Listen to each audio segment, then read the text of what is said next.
n'a pas envahi le pont. La commune de Lalo est en train de vivre en ces jours l'une des plus terribles inondations de son histoire. Et auparavant, on rencontrait des petites inondations, mais pour cette fois-ci, c'est devenu autre chose. Avec une fureur qui balaie tout sur son passage, le fleuve Koufo, hors de son lit, chasse des populations de leurs maisons après avoir envahi leurs champs dans 7 arrondissements sur les 11 de la commune de Lalo, d'après le maire William Fangbedi. Nous sommes dans une détresse qui dépasse son nom parce que le fleuve Koufo est sorti de son lit habituel.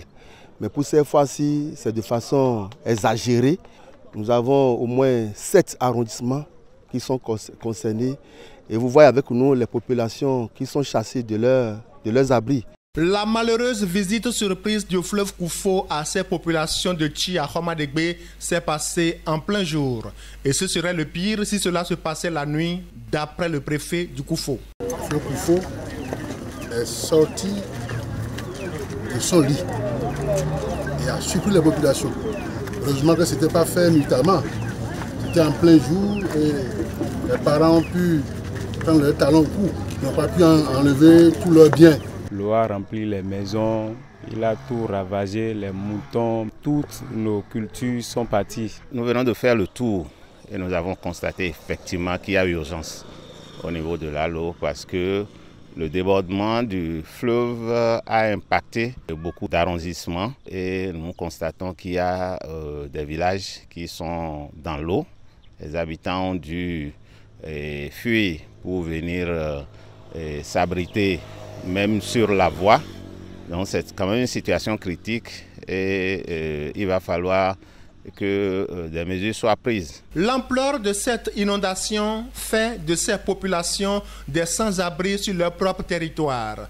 Contraints à dormir à pleine lune et au bord de la voie, la situation est plus pénible pour les enfants, les femmes enceintes et les personnes âgées. En attendant l'arrivée des secours, le préfet Christophe Megbedi compatit à la douleur des sinistrés. Nous sommes venus, le du président Patrice Talon, pour apaiser les cœurs des sinistrés.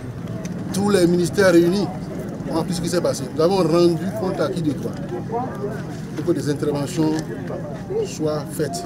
Et parlant d'intervention, l'urgence est de fournir des vivres à ces paysans qui viennent d'abandonner derrière eux leur culture vivrière de la première saison agricole sans espoir de pouvoir retourner dans leurs champs avant la fin de la seconde saison si les eaux ne se retiraient pas. Nous leur demandons de bien vouloir penser à la population parce qu'il y a un peu de tout qui est parti, comment les avoir ou alors jouir des besoins fondamentaux, c'est un grand problème, c'est le souci. C'est l'occasion de demander à toutes les structures et aussi à l'État central de venir à notre secours parce que c'est le temps des récoltes. Les récoltes sont emportées, les cultures sont emportées. Vous avez remarqué aussi certains bâtiments qui sont complètement engloutis et d'autres sont en train de s'écrouler.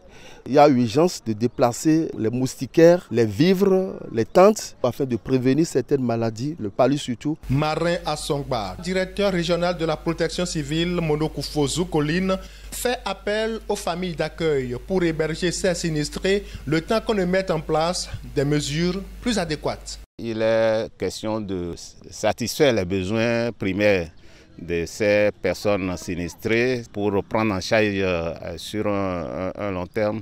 Nous avons dit qu'il faut une évaluation de la situation qui va accompagner la demande FONCAT que la mairie va adresser pour l'appui du gouvernement. Le préfet Christophe Megbedi exhorte les populations à la prudence car la situation peut s'empirer à tout moment. Nous parlons du Koufo ici. Mais de l'autre côté du Mono, l'eau est en train déjà de monter.